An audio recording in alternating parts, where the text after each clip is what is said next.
Canta Dios a la cólera de Aquiles, hijo de Peleo, funesta para los griegos y causa para ellos de males sin cuento, llevándose al Hades a muchas almas de héroes valerosos cuyos cuerpos fueron pasto de los perros y rapiña de las aves, desde el día en que por voluntad de Zeus disputaron el Átrida, rey de hombres, y el divino Aquiles, separándose luego.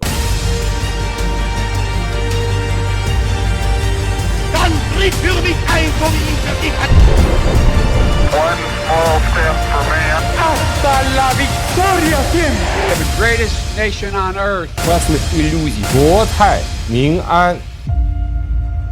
Así empieza el poema épico más importante de todos los tiempos, con permiso de algunos otros, y que narra los acontecimientos de una de las guerras que más resuenan hasta nuestros días, la guerra de Troya.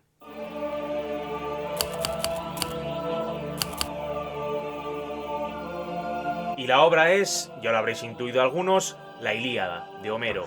Una obra de 24 cantos inspirados en antiguos mitos y leyendas de la tradición oral, que junto con la genialidad de un autor mítico completan la obra entre las obras, o al menos una de ellas. Lo acabo de decir, sí, son 24 cantos y en ellas se narra la guerra de Troya, pero ¿de qué guerra estamos hablando? ¿Quién se enfrenta en esta guerra? ¿Y dónde y en qué momento histórico lo podemos situar? Retrocedemos en el tiempo casi 3.500 años. Estamos en plena edad del bronce, en la mitad oriental del Mediterráneo, bañados por el mar Egeo concretamente. La Europa del segundo milenio antes de Cristo es un continente lleno de contrastes culturales. Las viejas culturas del Neolítico han ido cambiando, desapareciendo, transformándose. Las sociedades cambian, los ritos, las costumbres. Las antiguas creencias animistas han dejado paso a otras divinidades que reflejan el nuevo orden social,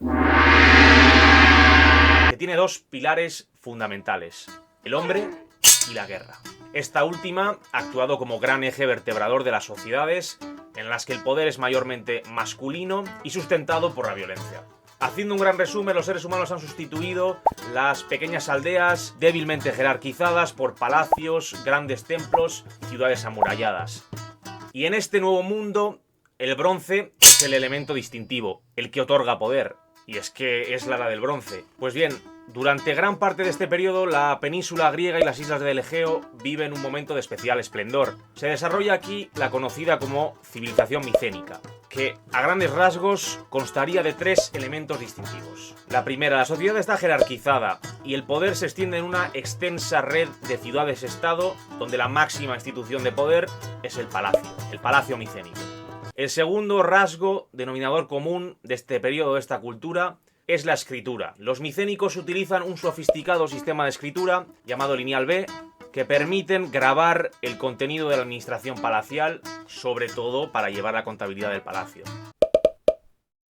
Y el rasgo número 3 es que esta gente hablaba un antiguo dialecto del griego, lo que les dotaba de una cierta unidad sociocultural. Probablemente compartían costumbres, tradiciones, mitos, dioses, etc. Y en medio de este rico paisaje cultural tenemos que dividir los dos bandos que dan sentido a la contienda.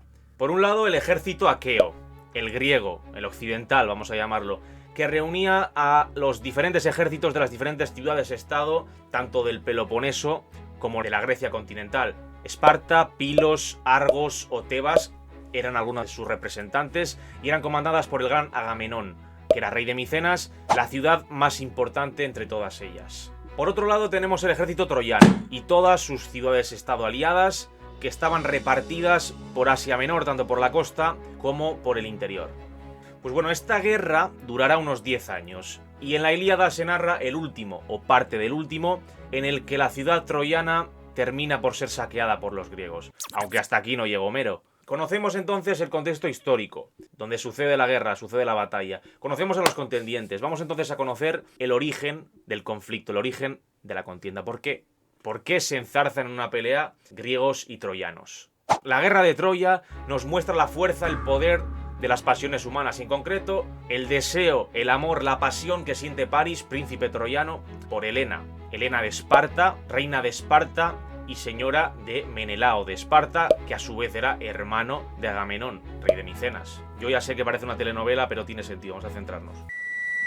El tema es que Paris es elegido como juez en un juicio divino en el que Afrodita, Hera y Atenea se enfrentan para ver quién es la más bella, quién es la más hermosa. Pues Paris elige a Afrodita como la más bella, le entrega la manzana, la famosa manzana, y Afrodita le promete el amor de la mujer más bella del mundo, que no es otra que Helena de Esparta, que, pequeño detalle, ya estaba casada en ese momento. Dicho de otra manera, Paris rapta a Helena y la lleva desde Esparta a Troya.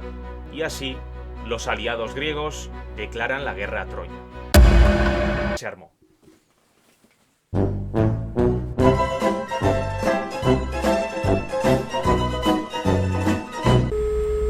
Pues este mundo que acabamos de escribir lo separa como poco medio milenio de la Grecia de Homero y casi un milenio de la construcción de la Acrópolis, la muerte de Sócrates o las conquistas de Alejandro Magno.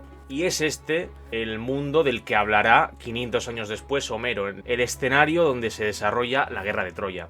Pero si tantos años separaban al autor de la obra de los hechos narrados, ¿cómo sabía Homero que existió la guerra de Troya? ¿Y cómo lo sabemos nosotros?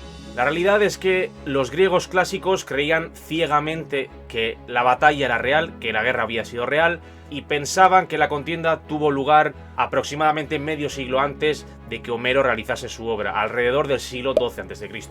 Este Sícoro, por ejemplo, poeta griego siciliano que vivió en el siglo VI a.C., pensaba que Helena nunca había estado en Troya y que en realidad estuvo siempre en Egipto. Heródoto, que este sí nos sonará un poquito más, estaba de acuerdo con este Sícoro en este sentido, pero pensaba que Helena había abandonado a su marido Menaleo, al rey de Esparta, voluntariamente, y que por lo tanto no había sido un rapto. Prácticamente el padre de la historiografía pensaba que la guerra de Troya fue aquella que originó las posteriores guerras médicas entre persas y griegos.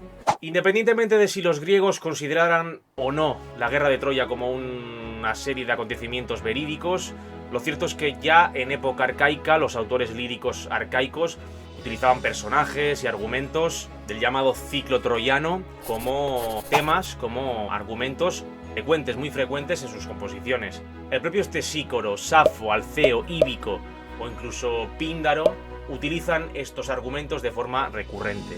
Pero fue probablemente el teatro griego el que popularizó y arraigó de manera más clara en el inconsciente colectivo todo este batiburrillo de temas, de elementos propios de la guerra de Troya, sobre todo con la influencia del teatro en la Atenas clásica. El tema troyano fue utilizado en innumerables ocasiones para crear, para construir los argumentos de las obras de Eurípides, Sófocles, Esquilo, entre otros autores griegos de tragedia o de comedia griega.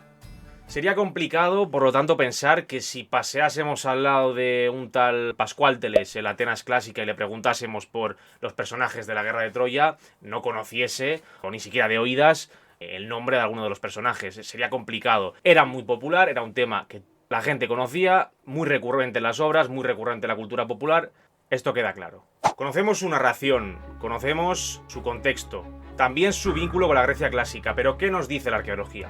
Durante años, durante siglos incluso, numerosos expertos se han planteado si sería posible encontrar los restos de dicha guerra en el campo, si sería posible analizar y comprobar de que existen esos restos a nivel arqueológico. A finales del 19, de hecho, los expertos todavía se planteaban, se cuestionaban sobre la existencia de la propia Troya. Se pensaba, se creía que podría ser simplemente una mitificación, la representación idílica de una ciudad, y otros, en cambio, evidentemente en caso de existir, se preguntaban dónde se hallaba, dónde se podía encontrar. Pues nos ponemos en situación. Corría el año 1866. Un joven veinteañero, hijo de un humilde pastor protestante, a quien habían fascinado las historias sobre Troya desde niño, rememora los relatos sobre la gran guerra mientras visita las ruinas de Pompeya. Millonario, después de amasar una fortuna, el joven se doctora en arqueología en 1869 y viaja a Hasalik, a Turquía, donde un cónsul británico, amigo suyo, había comprado la mitad de una colina. Trabajando en pésimas condiciones a pesar de las primitivísimas técnicas, el chico, ya adulto, se encuentra con una gran urbe de la antigüedad. Es 1870, y Heinrich Schliemann, el personaje del que acabamos de hablar, guiado por su amigo Frank Calvert, acaba de descubrir la ciudad de Troya. Pues lo que Schliemann descubrió resultaba coincidir, al menos en parte, con lo que las narraciones homéricas detallaban. Al lado de la base de un sólido muro se encontraron vasos, armas, entre otros objetos. Pero a Schliemann le pareció poca cosa y decidió seguir excavando. Aquí tenemos que pararnos un momento para explicar que la expedición sufrió una serie de inconvenientes. El primero en forma de una serie de lluvias torrenciales que complican el proceso de excavación. El segundo un incendio, que estuvo a punto de arrasarlo todo. Parece que Schliemann no contaba con el favor de los dioses. Pero fue en 1873 cuando la expedición obtiene su primer gran logro, desenterrando un gran tesoro de objetos de oro y plata. Bautizado como Tesoro de Príamo, el mítico rey de Troya en la Ilíada, constaba de objetos de cobre, varias copas de plata y oro, una jarra, un florero, 2 diademas, 8.700 anillos, pulseras, botones, entre otros objetos, todos ellos finamente labrados. Hay que aclarar que estos objetos que se encontraron son cientos de años más antiguos de lo que los griegos sostenían. Aún así, encajaban perfectamente con aquel ambiente que describía la Ilíada. Grandes y ricas ciudades con una fuerte oligarquía que lucha entre sí. Abandonando Turquía, de regreso a Grecia en 1876, Schliemann reanudó sus excavaciones en Micenas, y allí las palas de sus obreros dieron de nuevo en el blanco. Descubrieron 6 tumbas reales, que fueron bautizadas como Círculo Funerario A, que contenían una veintena de cadáveres. En una de las sepulturas, en la 5 concretamente, apareció una máscara de oro que Schliemann, eufórico, atribuyó erróneamente al mítico rey Agamenón, el líder de la expedición griega contra Troya en la Ilíada, hermano de Menelao de Esparta. Junto a las máscaras, el arqueólogo encontró ricos ajuares, sellos, entre otros objetos, entre las diferentes tumbas. Micenas, eterna enemiga de Troya, estaba siendo desenterrada. Vemos que la arqueología aclaraba en parte la épica narración homérica que contaba la contienda entre 2 ciudades y sus aliados, que narraba todo tipo de tribulaciones y tramas entre los dioses y que nos habla 3000 años más tarde, y de ahí su éxito, de la complejidad de la naturaleza humana.